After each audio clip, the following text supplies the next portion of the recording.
Iran యుద్ధ పరిస్థితితో geo politics చాలా క్లిష్టమైన దశలో ఉన్నాయి. ప్రస్తుతం ఇరాన్తో యుద్ధంలో అమెరికా ఎందుకు వెనక్కి తగ్గలేకపోతోంది? చైనా, రష్యా పరోక్షంగా ఇరాన్కు ఎలా మద్దతు ఇస్తున్నాయని, ఒకదానికొకటి సంబంధాలు ఏంటో ఇప్పుడు తెలుసుకుందాం.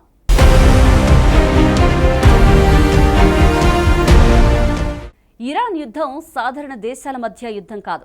ఇది గ్లోబల్ రాజకీయ శక్తుల మధ్య పోటీగా కనిపిస్తోంది.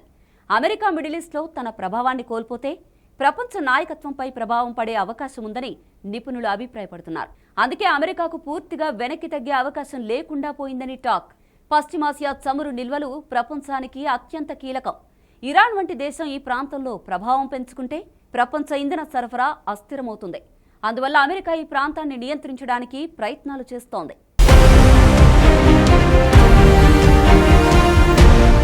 మరోవైపు ఇరాన్తో చైనా బలమైన ఆర్థిక సంబంధాలు కలిగి ఉంది. ముఖ్యంగా ఇరాన్ నుంచి చమురు దిగుమతులు చేసుకుంటోంది.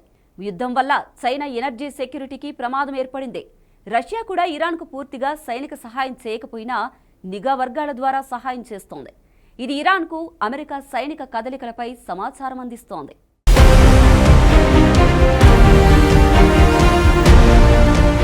ఇక చైనా పరోక్షంగా సాంకేతిక సహాయం, ఉపగ్రహ సమాచారం అందిస్తున్నట్టు నివేదికలు వెల్లడిస్తున్నాయి. దీనివలన యుద్ధంలో లక్ష్యాలను గుర్తించడంలో ఇరాన్కు ఉపయోగపడుతున్నాయి. అమెరికా దృష్టిలో ఇది కేవలం ఇరాన్ సమస్య కాదు. చైనా, రష్యా కలిసి ఒక కొత్త శక్తిగా మారే అవకాశం ఉంది. ఈ యుద్ధం ఆ బంధాన్ని మరింత బలపరుస్తోంది.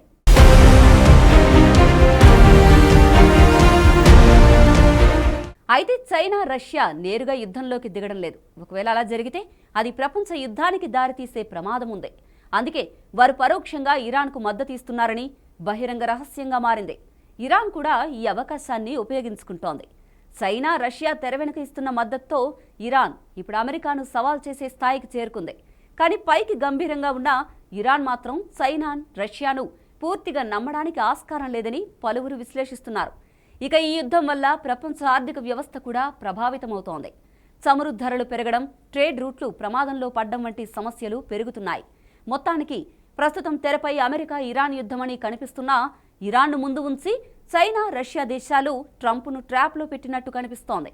దీనివల్ల ప్రపంచవ్యాప్తంగా తమకు అనుకూల పరిస్థితులు తెచ్చుకునే ప్రయత్నంగా కనిపిస్తోంది.